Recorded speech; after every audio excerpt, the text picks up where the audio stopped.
وہ ایسے ہی گزار رہا ہے، اس کو دیکھ کے دوسرے لوگ بھی یہ پھر مائل ہوتے میرا ہیں خیال اس ہے طرف۔ کسی کو ایسا کرنا نہیں چاہیے، دنیا میں تو ہم ایسا نہیں کرتے، نہیں، تھوڑا کسی سا ناکام انسان کو دیکھ کے انسان خود ناکام تھوڑا ہونے سا کی یہ کوشش تو سمجھا نہیں دیں کرتا۔ کہ ایک آپ کے سامنے بندہ ایسی ساری زندگی وہ ملاوٹ بھی کرتا رہا ہے، نمازیں بھی 5 وقت کی پڑھتا رہا ہے، تو وہ مر گیا ہے، ٹھیک ہے، تو کیا سمجھتے ہیں کہ وہ اس کو سمجھایا بھی لوگوں نے، بتایا بھی لوگوں نے، دینی علماء بھی بتا رہے ہیں، لیکن وہ نہیں مان رہا بات کو، وہ کہتا ہے جی نماز اپنی جگہ تھے وہ کام اپنی جگہ، جی بس ہمارا ٹھیک ہے؟ کام صرف تو بتانا ہے، ہاں بالکل اس کا بتانا، اور اللہ کا معاملہ۔ ٹھیک ہے، لیکن وہ کیا سمجھتے ہیں کہ وہ، میں تو کہتا ہوں یہ حلال اس کے بغیر عبادت قبول نہیں ہے، دیکھیں اس کا معاملہ اللہ کے سپرد ہے، اللہ اس کا فیصلہ کرے گا، جو دنیا سے جا چکا، بخاری میں حدیث ہے، وہ اپنے انجام کو پہنچ گیا، تم اسے گالی مت دو، وہ اپنے انجام کو پہنچ چکا۔ ہم کسی کے دنیا سے جانے کے بعد اس کے لیے دعائے خیر کریں گے، اللہ اسے معاف کرے، لیکن عبرت کے طور پہ آپ اگلے واقعات بیان کریں گے۔ دیکھیں حضرت یوسف علیہ السلام کے بھائی جو ہیں وہ 2 پیغمبروں کے صحابہ ہیں، اتنا بڑا درجہ ہے، حضرت یعقوب اور حضرت یوسف علیہ السلام، اس کے باوجود اللہ تعالیٰ نے قرآن میں ان کی برائی کا ذکر کیا۔ آج تک برادران یوسف کی مثال دی جاتی ہے، کیوں؟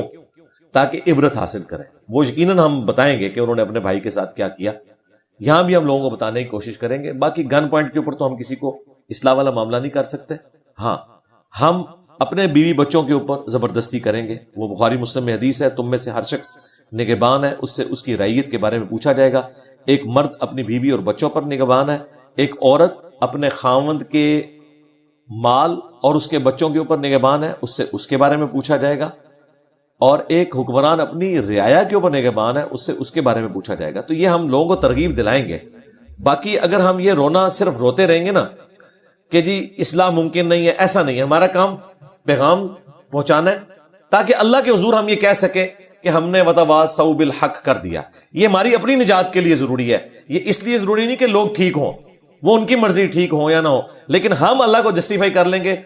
ختم نبوت کی برکت سے جو نبیوں والا کام اس امت کو شفٹ ہوا تھا وہ ہم نے کرنے کی کوشش کی۔ اے اللہ ایٹ لیسٹ میرا عذر قبول کر لے کہ میں نے اپنی آواز بلند کی تھی حق کے لیے۔ سر آپ نے بیچ میں ایک صحابہ کرام کے دور کا واقعہ شاید سنایا کہ وہ انہوں نے فرمایا کہ یہ جو زیادہ مذہبی مسلمان زیادہ اپنے آپ کو سمجھتے ہیں یا کہتے ہیں یا ہوتے ہیں، ان کے منہ سے جھوٹ اپنے آپ ہی ٹپک پڑتا ہے، مطلب یوز ٹو ہو گئے ہیں، ٹھیک ہے جی؟ امام مسلم کا قول بتایا آپ نے، تو کیا سمجھتے ہیں کہ آج کے مسلم، میں نے بہرحال میری جو 5-7 سال کی محنت ہے نا، اس میں میں نے سب سے زیادہ جو میرے کیمرہ پہ ریکارڈ ہوئے نا لوگوں کے جھوٹ، ان میں مذہبی طبقہ زیادہ ہے۔ جی جی ایسے، اور میرا پھر میرے سے تکلیف بھی یہ ہے لوگوں کو کہ یہ کاؤنٹر کرتا ہے آگے سے، مطلب میرے سے یہ لوگ ایکسپیکٹ کر رہے ہوتے ہیں کہ کسی نے کہا کہ نواز شریف یا زرداری یا کوئی کسی کے سر پہ ہاتھ رکھے اس کا کینسر ٹھیک ہو جاتا ہے، تو میں اگلے بندے کے پاس چل پڑوں مائک لے کے، اس سے نہ پوچھوں کہ یار یہ کیا تم نے۔ تو اگر میں کوئی ایسا جھوٹ بولتا ہے کیمرے کے سامنے میرے تو میں اس کو چلنے دیتا ہوں، کاؤنٹر نہیں کرتا، تو میں گناہ گار ہوں گا کہ نہیں، اگر مجھے پتا بھی ہے تو۔ نہیں، اگر آپ جہاد کے لیے نکلے تو آپ کو کاؤنٹر کرنا چاہیے۔ تو کہتے ہیں جی نیوٹرل رہو، تم بس سنو۔ نہیں، فیکٹس تو ضرور سامنے لے کے آئیں، ٹھیک ہے، یہ آپ کی ذمہ داری ہے، ورنہ صحافت تو یہ نبیوں والا کام تھا، اس صحافت کو آپ بدنام کر دیں، اس سے تو متبرک کام ہی کوئی نہیں ہے۔ آپ سچائی کے لیے کھڑے ہوئے ہیں، تو سچائی کا مطلب یہ ہے کہ آپ ایکسپوز کریں گے، اس کے بعد لٹ لے کے اس کے پیچھے نہیں پڑیں گے، ہاں وہ اس کا اور اللہ کا معاملہ ہے، قانون کا معاملہ ہے، لیکن آپ لوگوں کے سامنے رکھ دیں گے کہ یہ دیکھو، ہم بھی کرتے ہیں، لوگوں کی ویڈیوز چلاتے ہیں کہ دیکھو یہ کیا کر رہے ہیں، قرآن و سنت یہ کہہ رہے ہیں، اب آپ فیصلہ کرو، ہاں جی ٹھیک ہے۔ یہ ہم انالیسس ضرور کروائیں گے۔ باقی یہ ہمارے معاشرے کا ایک المیہ ہے، لوگ چاہتے ہیں کہ سب ہیپی ہیپی نظر آئے، کوئی ہمیں برا نہ کہے، یہ ہو نہیں سکتا بھائی۔ سب سے زیادہ گالیاں پیغمبروں نے کھائی ہیں، کیا وہ اچھے لوگ نہیں تھے؟ ان سے زیادہ اچھے لوگ کوئی نہیں ہے، اس لیے کہ انہیں سچائی کے لیے جب کھڑا ہونا پڑا، اللہ تعالیٰ کی طرف سے حکم آیا تو اس کا ریئیکشن یہی آتا ہے۔ وہی دیکھیں وہ لوگ جو نبی الاسلام کو صادق اور امین کہتے تھے، انہوں نے نبی الاسلام کو ہجرت پہ مجبور کر دیا، یعنی نبی الاسلام ان کی آنکھوں کا تارا تھے، لیکن جب نبی الاسلام نے اعلان حق بلند کیا اس حوالے سے کہ ایک خدا کو مانو، انہی لوگوں نے نبی الاسلام کو وہاں سے ہجرت پہ مجبور کر دیا۔ تو ٹروتھ از آلویز بیٹر، سچ ہمیشہ کڑوا ہوتا ہے۔ اچھا سر، جھوٹ جو ہے ہمارے معاشرے میں وہ آج کل کیونکہ یہ دور ہے ڈیجیٹل سارا، جھوٹ ہمارے معاشرے میں پھیلنے کی وجہ ایک سوشل میڈیا بھی ہے، وہ وجہ تو نہیں ہے، اس پہ تو اچھی چیزیں پھیل رہی ہیں نا، دین پہ کام ہو رہا ہے جس طرح آپ کر رہے ہیں ماشاءاللہ۔ تو آپ کیا سمجھتے ہیں کہ ایک بندہ ایک ویڈیو ہے اس میں ایڈیٹنگ ہوئی ہے مثال کے طور پہ کسی کی کٹنگ شٹنگ کر کے، تو ایک جھوٹ جو ہے نا اس میں پروموٹ کیا جاتا ہے، وہ شیئر کرنے والے کے بارے میں بتائیں کہ جس کو پتا بھی ہے کہ یہ جھوٹ ہے وہ شیئر کرتا ہے۔ میں تو کہتا ہوں نہ بھی پتا ہو تب بھی پہلی ذمہ داری ہے کہ آپ نے پتہ لگانا ہے۔ قرآن حکیم میں اللہ تعالیٰ نے سورۃ حجرات میں فرمایا کہ اگر کوئی فاسق تمہارے پاس خبر لے کے آئے پہلے اس کی تصدیق کرو، ایسا نہ ہو کہ کسی قوم کو نقصان پہنچا بیٹھو اور بعد میں تم شرمندہ ہو۔ یہاں پہ بھی یہ ہوتا ہے، لوگوں کی شادی سے متعلق جھوٹی خبر چلا دیتے ہیں، اس کو جو نقصان پہنچانا تھا وہ پہنچا دیا آپ نے، اور بعد میں اب معافی بھی مانگ لیں، اس کا تو آپ نے جو بینڈ بجانا تھا وہ بجا دیا، اس کے گھر کے حالات جو خراب کرنے تھے وہ کر دیے، جھوٹے لوگوں کے اوپر کیسز بھی بنائے جاتے ہیں اور لوگوں کے سکینڈلز بھی جھوٹے عام کر دیے جاتے ہیں، یہ بہت بڑا ظلم ہوتا ہے۔ تو اس حوالے سے جسے بھی خوف خدا ہے وہ اس قسم کی حرکت کبھی نہیں کرے گا کہ کسی سے متعلق اس طرح کی بات منسوب کرے، اگر اس کو یہ ڈر ہے کہ اس نے اللہ کے حضور اکاؤنٹیبل ہونا ہے۔ اچھا سر، میں نے اس وجہ سے یہ سوال کیا آپ سے کہ پچھلا کچھ عرصہ جو گزرا ہے نا ہمارے پاکستان میں، بہت ہی کروشل گزرا ہے سیاسی جماعتوں کے حوالے سے بھی، مذہبی جماعتیں بھی سیاسی جو ہیں، تو میں نے ایک تصویر عمران خان کا ذکر کرنا پڑے گا تھوڑا سا یہاں پہ، کہ ایک تصویر دیکھی، مطلب مذہبی طبقہ، ایک مولانا فضل الرحمان صاحب کے سپورٹر ہوتے ہیں اس میں، اور دوسرے ٹی ایل پی کے لوگ، جی کیا کہ عمران خان نماز پڑھ رہا ہے، ایسے ہی ہاتھ باندھتے ہیں سر؟ جی ٹھیک ہے، تو اس تصویر کو پلٹا مارے گے تو الٹ ہو جائے گا کام۔ جی وہ امیج آ جاتا ہے، امیج پلٹ ہو گیا، کہا جی اس کو نماز پڑھنی نہیں آتی، مطلب اس طرح کی چیزیں جان بوجھ کے بنا کے شیئر کرنا، اس کے بارے میں سر بتائیں تھوڑا سا، یہ جو لوگ یہ تو میں نے تو اس سے بھی آگے کی چیزیں دیکھی ہیں جی، کئی پولیٹیکل لیڈرز، مذہبی جماعتوں کے امیر، ان کی ننگی تصویریں خود سے وہ بنا کے نا اڈو فوٹو شاپ میں وہ بھی شیئر کروائی ہوئی ہیں لوگوں نے۔ یہ تو بہت بڑا ظلم ہے نا، اس طرح جھوٹ کسی کی طرف منسوب کرنا، بے حیائی کو پھیلانا۔ سورہ نور میں ہے کہ جو لوگ چاہتے ہیں کہ مسلمانوں میں بے حیائی پھیل جائے، اللہ تعالیٰ نے ان کے لیے دردناک عذاب تیار کر رکھا ہے قیامت کے دن، یہ اس قسم کی حرکت کر رہے ہیں۔ تو جو قرآن حکیم میں ہے نا کہ اگر کوئی فاسق خبر لے کے آئے اس کی پہلے تحقیق کرو، اسی آیت کو امام مسلم نے صحیح مسلم کے مقدمے میں نقل کر کے پھر آگے نبی الاسلام کا فرمان نقل کیا ہے کہ کسی شخص کے جھوٹا ہونے کے لیے یہی کافی ہے کہ وہ ہر سنی سنائی بات کو بغیر تحقیق کے آگے بیان کر دیں۔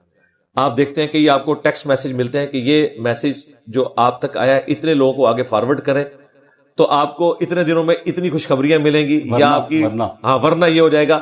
اچھا سر، ایک بات اور نبی علیہ السلام کی طرف منسوخ کر دیتے ہیں۔ ہلکی سی کاٹوں آپ کی بات سر، یہ سوال میں نے کرنا تھا آپ سے، اچھا جو آپ نے خود اب دیکھیں، اور اس کے بعد لوگ پھر اس کو فارورڈ بھی کر دیتے ہیں۔ مجھے اس قسم کا کوئی میسج آئے نا تو میں اس کے جواب میں لکھتا ہوں کہ جھوٹوں پہ اللہ کی لعنت، اللہ کے فرشتوں کی لعنت، تمام لعنت کرنے والوں کی لعنت۔ ٹھیک ہے، یہ قرآن حکیم میں اللہ تعالیٰ نے فرمایا لعنت اللہ علی الکاذبین، یہ ہمارا کام ہے۔ اکثر آپ دیکھیں گے کہ کوئی قول زری لکھا ہوگا، بات اچھی ہوگی لیکن لکھا ہوگا نیچے حضرت علی کا قول، سیدنا علی کا وہ قول نہیں ہوگا۔ کوئی بھی اچھی بات آپ کسی صحابی کی طرف، اہل بیت میں سے کسی کی طرف منسوب کر کے، یا نعوذ باللہ رسول اللہ کی طرف منسوب کر کے بیان کریں تو بخاری مسلم میں تو حدیث ہے جس نے میری طرف جھوٹی بات منسوب کی، چاہے وہ بات ٹھیک بھی ہے لیکن نبی علیہ السلام نے نہیں فرمائی، وہ اپنا مقام جہنم میں دیکھ لیں۔ یہ بہت سینسٹیو مسئلہ ہے، یہ دین کا مسئلہ ہے۔ آپ قول زری کے طور پہ ضرور بیان کریں لیکن خام خواہ ہر چیز کے نیچے حضرت علی نے فرمایا، ٹھیک ہے، حضرت ابوبکر نے فرمایا، انہوں نے فرمایا ہی نہیں ہوتا۔ تربوز کے اندر تھوڑا سا ایڈیٹنگ کر کے اللہ کا نام ایسے کٹا ہوا تربوز، اس طرح کی چیزیں، مطلب یہ کیا؟ یہ سارے جہنمیوں والے کام کر رہے ہیں، انہیں پتہ نہیں ہے۔ یہ سیم حرکتیں نا ہمارے پڑوسی ملک میں، وہ آپ نے دیکھا ایک ادرک کو انہوں نے کس طرح کاٹا ہوا ہے، وہ ہنومان کی طرح نظر آ رہا ہے، ٹھیک ہے نا جی، پھر ٹھیک ہے، پھر آپ یہ کرنا میں کہتا ہوں جی اوریجنلی بھی اگر کوئی چیز ہو جائے تب بھی آپ کا یہ کام نہیں ہے کہ آپ اس طرح کی چیزوں کو لے کے دین کی حقانیت کے طور پہ پیش کریں۔ یہ آپ دین کے نام کے اوپر جو ہے نا وہ اپنا سودا بیچ رہے ہیں، ویوز کے لیے بیچ رہے ہیں۔ اللہ سے ڈر جائیں اس قسم کی حرکت کرنا، اور یہ کہنا فلاں جگہ اللہ لکھا گیا، فلاں جگہ محمد لکھا گیا، مچھلی ہے آپ اس کی زیارت کریں، بعض اوقات نیچرلی ہو بھی جاتا ہے لیکن وہ اللہ کے سوا بھی بہت کچھ لکھا جاتا ہے، کل کو وہ نکل آیا تو آپ اسے کیا جسٹیفائی کریں گے؟ خدا کا دین ان چیزوں کا محتاج نہیں ہے کہ آپ ان چیزوں کی بنیاد کے اوپر اپنے معاملات کو لے کے چلیں، یہ علم کے اوپر بنیاد رکھتا ہے۔ اسی لیے نبی علیہ السلام نے کبھی کوئی ایسی بات نہیں کی ہے۔ دیکھیں نبی علیہ السلام اپنے بعد کوئی زندہ معجزہ بھی چھوڑ کے جا سکتے تھے نا، آپ نے کتاب اللہ اور سنت کو چھوڑا اور کہا میرے اہل بیت کے ساتھ اس نے سلوک کرنا۔ آپ نے یہ بھی نہیں کہا کہ میرے بعد اسلام کے حق ہونے کی نشانی آب زمزم ہے، یہ بھی نہیں کہا، حالانکہ زندہ معجزہ ہے، لیکن نبی علیہ السلام کو پتا تھا کہ فزیکل فینومینا آف نیچر اللہ تعالیٰ نے ایک جاری کیا ہے۔ یہاں لوگوں نے کیا مشہور کیا جی، زمزم کا ایک قطرہ کسی پانی میں ڈال دیں وہ سارا زمزم بن جاتا ہے۔ جاپان کے ڈاکٹروں نے تحقیق کی، بالکل جھوٹ، جاپان کے ڈاکٹروں کو پتہ ہی نہیں ہے۔ اور ادھر یہ ہے کہ عرب ملکوں کے اخبارات میں آپ پڑھیں، سعودی عرب کی پوری ڈاکومنٹری رکھی ہے کہ زمزم کے پانی کی لائن میں گٹر کا پانی مکس ہوا، کتنے حاجی بیمار ہو گئے، اب انہوں نے باقاعدہ یہ رکھا ہوا ہے کہ مختلف جگہوں سے وہ اس کے سیمپلس لیتے ہیں. زمزم پی کے لوگ بیمار ہو رہے تھے. اب ان کی بات مان لیں تو گٹر کا پانی پاک ہو جانا چاہیے تھا زمزم ڈلتے ہی. خود زمزم ان کی وجہ سے بیماری والا پانی بن گیا. یہاں لوگوں نے پتہ نہیں کیا کچھ مشہور کر دیا جی بسم اللہ پڑھ کے آپ زہر پی لیں کچھ نہیں ہوگا. جی بھائی زہر چھوڑیں, آپ بسم اللہ پڑھ کے ساکٹ میں 2 انگلیاں دیں ننگے فرش کے اوپر, لگ پتہ جائے گا. اور یہ اسلام میں کہیں نہیں ہے کہ آپ نے اس طرح وظائف پڑھ کے ناگہانی آفتوں کو اپنی طرف بلانا ہے. وظائف ضرور ہیں, جس طرح مسلم شریف میں حدیث ہے جو پڑھتا ہے اعوذ بکلمات اللہ التامات من شر ما خلق, شام کو پڑھ لے اسے کوئی موذی جانور کا زہر اثر نہیں کرے گا. لیکن یہ نہیں ہے کہ یہ پڑھ کے آپ نے جا کے کوبرے کے منہ میں ہاتھ دے دینا. اگر یہ کریں گے نا تو آپ تقدیر غالب کریں گے. ہر جگہ موجود ہے ناگہانی آفت, ناگہانی آفت. اسلام میں کہیں یہ نہیں کہ بسم اللہ پڑھ کے آپ زہر پی لیں.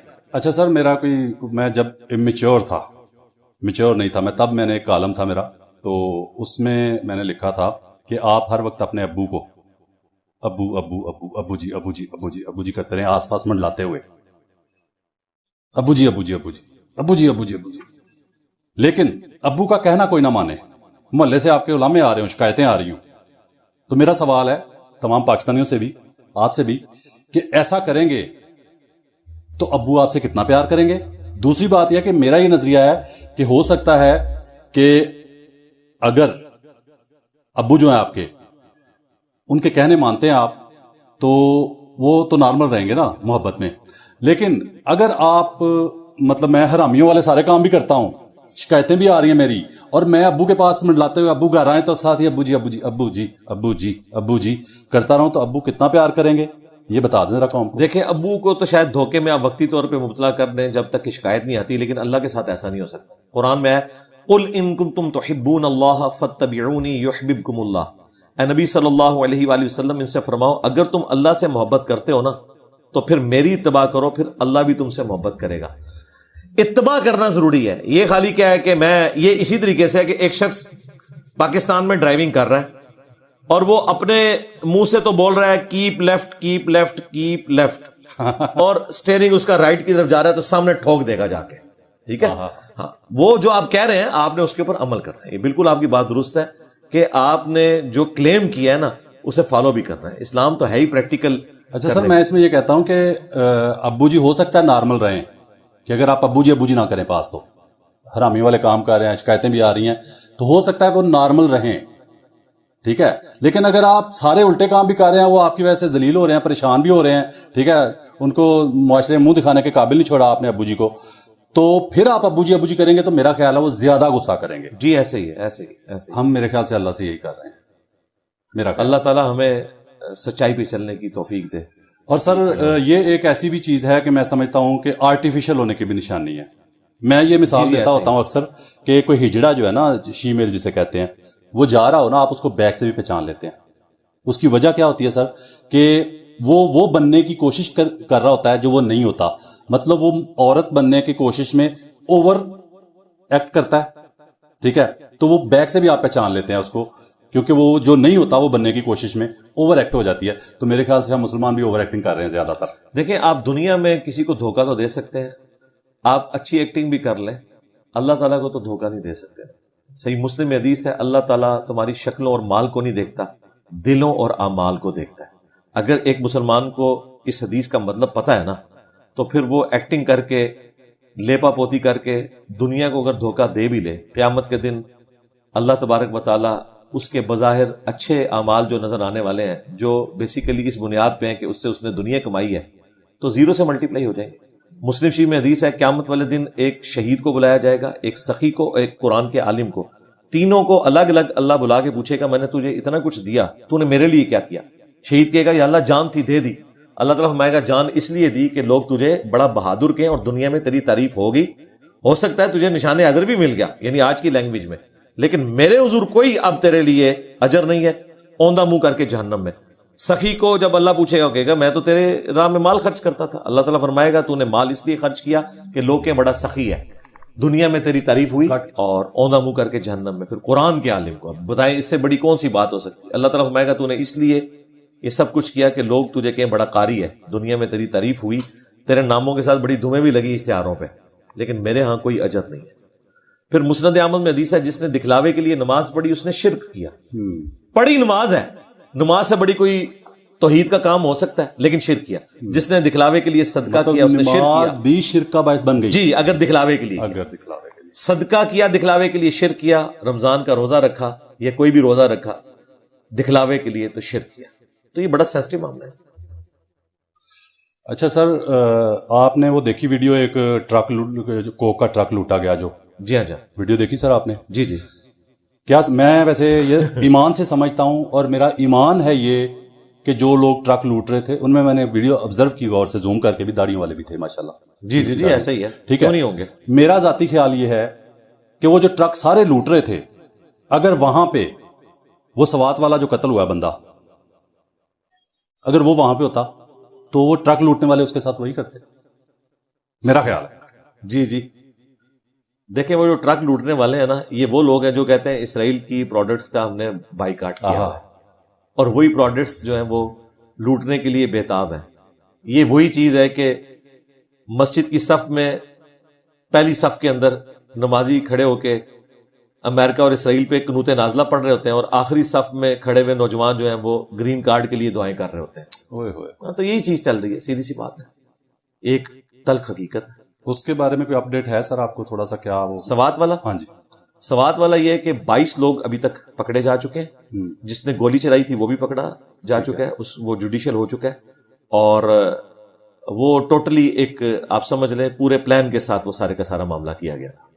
اور وہ آپ کو پتا ہے جو ایک پورے ملک کے اندر اس طرح کا معاملہ بنا ہوا ہے، بیسیکلی کوئی توہین مذہب رپورٹ نہیں ہوئی. اس میں سب سے پہلے ان کو گرفتار نہیں ہونا چاہیے تھا جن لوگوں نے وہ ہوٹل کے کمروں میں شور مچایا؟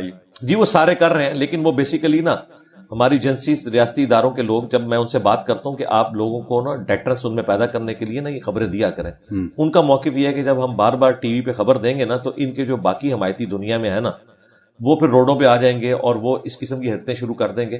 آپ کو پتا جڑا والا جو انسیڈنٹ ہوا تھا چرچز والا، سینکڑوں لوگ اس میں پکڑے ہوئے ہیں، وہ جان نہیں چھوٹ رہی. سرگودا میں جو کچھ ہوا پکڑے ہوئے ہیں، لیکن وہ اس چیز کا راگ اس طرح الاپتے نہیں ہے. میں نے کہا تھا کہ ان کو سزائیں دے کے نا دکھایا کرے لوگوں کو تاکہ باقی لوگوں کے لیے عبرت ہو.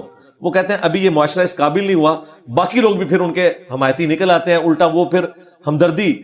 آپ دیکھیں یہاں پہ میرے پاس لوگ آئے کہ سیالکوٹ میں جب وہ سری لنکن کو مارا تھا نا، وہ 200-250 لوگ وہ محفل میلاد کر رہے ہوتے تھے اس تھانے کے اندر. تو وہ مجھے خود پولیس والوں نے بتایا کہ جی ہم شرمندہ ہو رہے تھے کہ پتہ نہیں ہم نے کوئی نیک لوگوں کو تو نہیں پکڑ لیا، ہم گنہگار تو نہیں ہو رہے. سب کچھ دیکھنے کے باوجود یہ ہے ان لوگوں کا دھوکہ. وہ لوگ پوری نیک نیتی سے سمجھ رہے ہیں کہ ہم نے صحیح کام کیا جو قانون کو ہاتھ میں لیا، جب بعد میں ثابت بھی ہو گیا کوئی ایسی چیز ہے ہی نہیں تھی، ہوتی بھی تو بھی نہیں آپ ایسا کر سکتے تھے.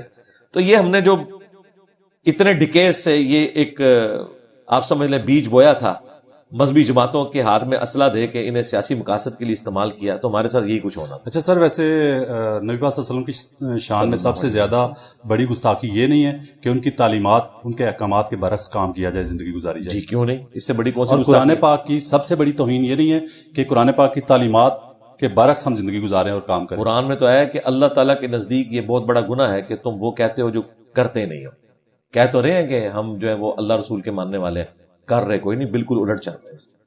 بالکل اچھا ہے.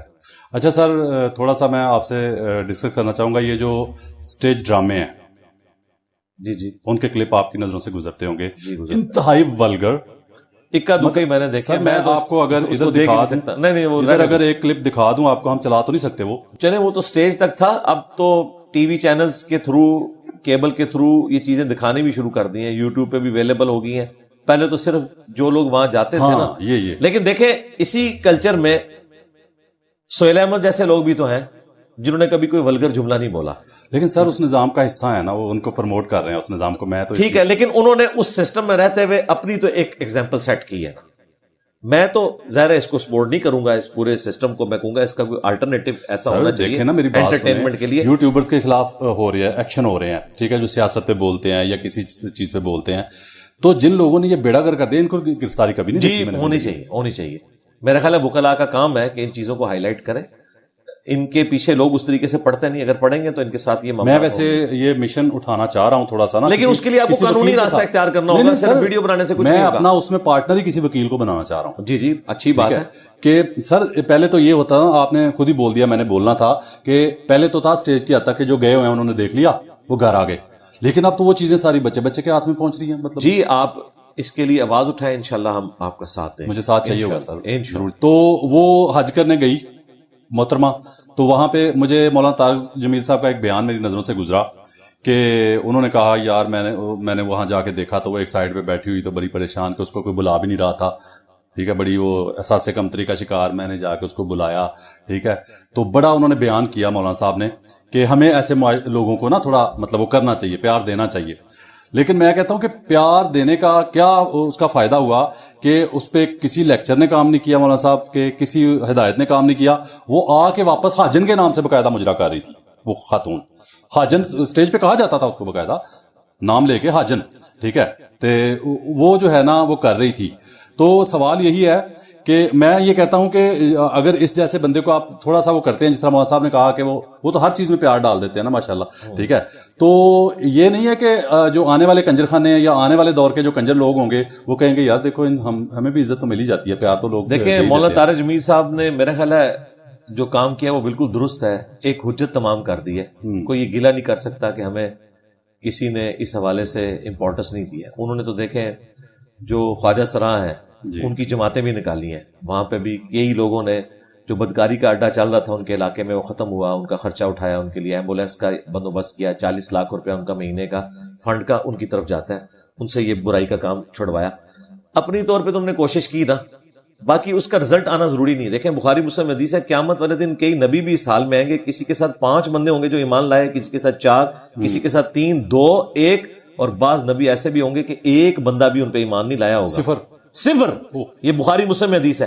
اب وہ نبی ناکام نہیں ہوئے, ان کا کام تو صرف بات پہنچانا تھا. میرا خیال ہے طارق جمیل صاحب پورے اخلاص کے ساتھ وہ سمجھتے ہیں کہ میں ایک بات کے اخلاص کروں وہ کر رہا. باقی اگر اس سے کوئی ٹریگر نہیں ہوا, ٹھیک ہے, تو قیامت والے دن اللہ کے حضور وہ بندہ مجرم ہوگا اور اللہ تعالیٰ کہے گا کہ تجھے موقع تو دیا تھا میں نے. اور میں آپ کو بتاؤں لوگوں کو پتا چل جاتا ہے, کئی لوگ ہیں جنہوں نے اپنی زندگی بدلی ہے.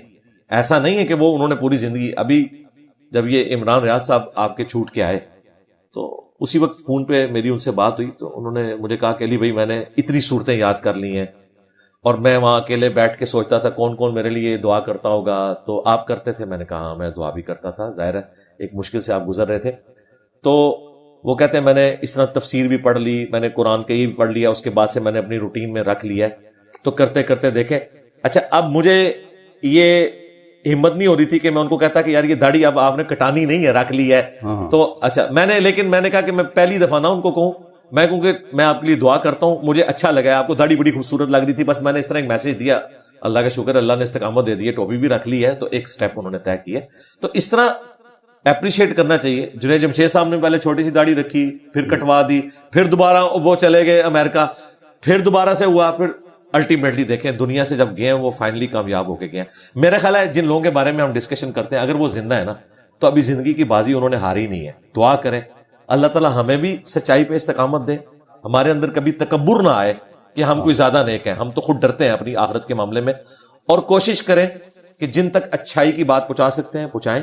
باقی اگر کوئی اسی حالت میں دنیا سے چلا جاتا ہے اس کا اس کے رب کا معاملہ ہے. اچھا سر, آخر میں ہم بات کریں گے جہاں سے ہم نے سٹارٹ لیا تھا کہ وہ اقرار الحسن صاحب نے آج کل جو وہ مجھے لوگوں نے بتایا بھی ہے کہ وہ تمہارا جو 2-3 سال پرانا شو تھا نا, میں نے گیٹ اپ کیا تھا نا اسی طرح پیر کا, وہ گیٹ اپ کر کے بھی کیا تھا میں نے شو جو, ٹھیک ہے, تو اسی کو دیکھ کے انہوں نے کیا ہے. تو اقرار صاحب نے یہ مدعا اٹھایا کہ میں اتنے سالوں سے ریسرچ کر رہا تھا اس بندے پہ, تو اس وجہ سے میں لیٹ ہو گیا. تو میرے جیسا ایک ادنا سا بندہ جس نے کوئی ریسرچ نہیں کی اور 3 سال پہلے بتا دیا کہ یہ سارا پیر صاحب جو حق خطیب ہے یہ فراڈ ہے, دھوکہ ہے, جھوٹ ہے, شرک ہے پھیلا رہے ہیں جو معاشرے میں. تو دوسرا پوائنٹ میرا یہ ہے کہ اگر یہی وجہ تھی کہ وہ ریسرچ کر رہے تھے اس پہ, اس وجہ سے اتنا لیٹ ہو گئے, چھوٹے چھوٹے گلی محلے کے پیروں کو پکڑتے رہے ساری زندگی, تو اس تک پہنچنے میں لیٹ کر دی. تو میرا یہ خیال ہے کہ اس کا پھر شوز جو ہیں پراپر جو انہوں نے کیے ہیں یوٹیوب پہ کیوں کرنے پڑے ہیں سارے شو, انہوں نے ARY پہ کیوں نہیں چلے. میرا ذاتی خیال یہ ہے کہ ان کے چینل نے ان کو اتنے سالوں سے الو نہیں کیا تھا اس کو ہاتھ ڈالنے کا. جی ان کو دیکھیں ایک بندہ بھی بڑا تھا وہ, اور انہوں نے اپنی وہ ریسرچ سے مراد یہ نہیں کہ انہیں پتہ نہیں تھا, انہوں نے پوری تحقیق کی کہ میں ہاتھ ڈالوں گا تو اس کا اینڈ رزلٹ کیا نکلے گا. کیونکہ آپ کے کتنے اسٹیبلشمنٹ کے لوگ, عدلیہ کے لوگ, پولیٹیشینز تمام جماعتوں سے وہ اس کے ساتھ ہی بیٹھے ہوتے ہیں, PTI, نون لیگ, پیپلز پارٹی, سب اس امام میں ننگے ہیں, اس کے پاس جا کے بیٹھتے ہیں.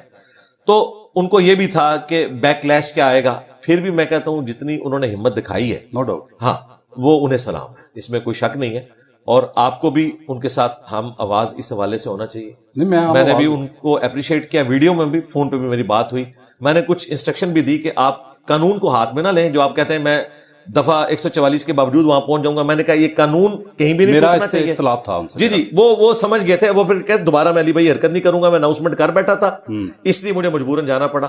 اور دوسرا میں نے ان کو یہ بھی سمجھایا تھا کہ اب آپ نے بغیر ڈکلیئر کیے کسی بھی پبلک گیدرنگ میں جانا ہے. آپ اس طرح ڈکلیئر ہو کے جائیں گے تو ہر جگہ وہ آپ کے اوپر حملہ آور ہوں گے, جس طرح تیزاب پھینکنے کی کوشش کی. انہوں نے اس بات کے ساتھ بھی ایگری کیا. اچھا سر, ایک آخری جو ہے نا وہ ٹیزر ہے کہہ لیں کہ یہ جو آج کل سوشل میڈیا کا دور نہ ہوتا, کیمرہ نہ ہوتا, تو آج کل کے جو بابے ہیں یہ اگلے دور کے ولی اللہ ان کو کہا جائے گا, شاید کہا بھی جائے, شاید نہیں آپ نہیں کہتے ہیں, وہی نا شاید کی بات میں اسی لیے کہہ رہا ہوں, کیونکہ تو اگر یہ کیمرے نہ ہوتے تو واقعی یہ کرامات والے بابے ہوتے اگلے دور میں. دیکھیں جی, ہمارے دنیا میں چھوڑے جانے کے بعد, ویڈیوز کے بعد لوگوں نے اڑنا چھوڑ دیا ہے, لوگوں نے پانی پہ چلنا چھوڑ دیا ہے, ٹھیک ہے, یہ سب کچھ ایکسپوز ہو چکا ہے. اگر یہ کیمرہ پہلے ہوتا یہ بہت پہلے ایکسپوز ہو جاتے. اور یہ یاد رکھیے گا, یہ صرف ہم لوگ نہیں کر رہے, ہر زمانے میں ایسے لوگ تھے جو ان کو ایکسپوز کرتے تھے. لیکن چونکہ یہ حکمرانوں کے قریب ہوتے تھے, ڈکٹیٹرشپ ہوتی تھی, ایسے لوگوں کو قتل کروا دیا جاتا تھا, پوری فیملی سمیت. ان کی آواز ایک جگہ دفن ہو جاتی تھی. میں بھی آج اگر سوشل میڈیا نہ ہوتا تو یہ آواز جیل میں ہی دفن ہو جانی تھی نا. یہ آواز باہر نکلی, یہ اللہ تعالیٰ کا فیصلہ ہے کہ قرب قیامت سے پہلے دین کو غالب کرنا ہے. اللہ نے یہ ریسورسز پرووائڈ کیے, اللہ کا شکر ہے. اب یہ 2 نمبری نہیں چلے گی. اور میں آپ کو بتاؤں, پہلے بھی جو ایسے لوگ تھے وہ کتابوں میں لکھتے تھے کہ سب کچھ فراڈ ہو رہا ہے, اس کا دین سے کوئی تعلق نہیں ہے, لیکن ان باتوں کی سنوائی نہیں ہوتی تھی. وہ کتابیں کوئی پڑھتا نہیں تھا, لوگ تو چسکے والی باتیں پڑھنا چاہتے تھے. اب ہم کیا کر رہے ہیں کہ ویڈیو میں ان کو دکھا رہے ہیں, پھر ہم بتا رہے ہیں قرآن میں تو یہ لکھا ہوا ہے, حدیث میں تو یہ لکھا ہوا ہے, دیکھو یہ کیا کلیم کر رہے ہیں. اس طرح جو کمپیریٹیو انالیسس کر کے ہر بندے تک بات پہنچا رہے ہیں نا, تو اب زیادہ لوگ حق قبول کر رہے ہیں اللہ کے فضل سے. میرا خیال یہ ہے کہ سر یہ جو جتنے بھی بابے شابے ہیں نا, ایک غوث پاک کا نام زیادہ استعمال ہو رہا ہے ولی اللہ کے طور پہ, تو یہ بات سچ نہیں ہے. میرا دل تو یہ کہتا ہے کہ تمام پیغمبروں سے ان کے معجزات زیادہ نہیں کوئی بڑھا دیے اور بتا دیے. پیغمبروں کے پاس تو کچھ بھی نہیں جو انہوں نے کلیم کیا ہے, نعوذ باللہ. جس طریقے سے انہوں نے کلیم کیا ہے, پیغمبروں کو تو انہوں نے کچھ سمجھا ہی نہیں ہوا. اور اس کلیم کرنے کی وجہ مجھے جو سمجھ آتی ہے وہ یہ ہے کہ نبی پاک صلی اللہ علیہ وسلم یا کسی پیغمبر کے بارے میں کریں گے تو وہ زیادہ گڑبڑ ہو جائے گی. نہیں, وہ اس لیے کہ اس کو آپ ویریفائی قرآن و سنت سے کروانا پڑے گا. وہی وہ لوگ کہیں گے قرآن و سنت میں تو ایسی کوئی بات نہیں لکھی, تو یہ پکڑے جائیں گے. اس لیے یہاں پہ جو مرضی لکھیں. آپ دیکھیں ایک ہی واقعہ ہے کہ جی پل بچا لیا, وہ آپ کو حضرت علی اجویری صاحب کے بارے میں ملے گا. آپ سیالکوٹ میں چلے جائیں, ادھر جو امام علی الحق صاحب ہیں ان کے بارے میں ملے گا. جیلم میں بھی جو پل ہے نا وہ ادھر سلمان فارس نے بچایا تھا. ایک ہی بات ہے. اور یہ واقعہ کہ سجے پاسے اسلام پھیرا سارے حافظ ہو گئے, بائیں طرف اسلام پھیرا سارے ناظرہ ہو گئے, یہ آپ کو کئی بزرگوں کے بارے میں ملے گا. یہ بیٹھ کے کہانیاں بنائی ہوئی ہیں انہوں نے. علی بھائی بہت شکریہ آپ کے قیمتی وقت کا. لیکن یہ ہے کہ امید کرتا ہوں کہ آپ ابھی بھی یہ کہہ دیں گے کہ جب بھی مطلب معاشرے میں پھیلتی پنپتی برائیوں کے خلاف مجھے آپ کی ہیلپ چاہیے ہوگی, مدد چاہیے ہوگی, تو آپ ضرور. جی ہم ہر وقت آپ کے ساتھ ہیں انشاءاللہ. ہماری اکیڈمی میں نمبر بھی موجود ہے, کوئی آپ نے اس حوالے سے گائیڈ لائنز لینی ہو تو آپ رابطہ بھی کر سکتے ہیں انشاءاللہ. جزاک اللہ. جزاک اللہ. پاکستان زندہ باد.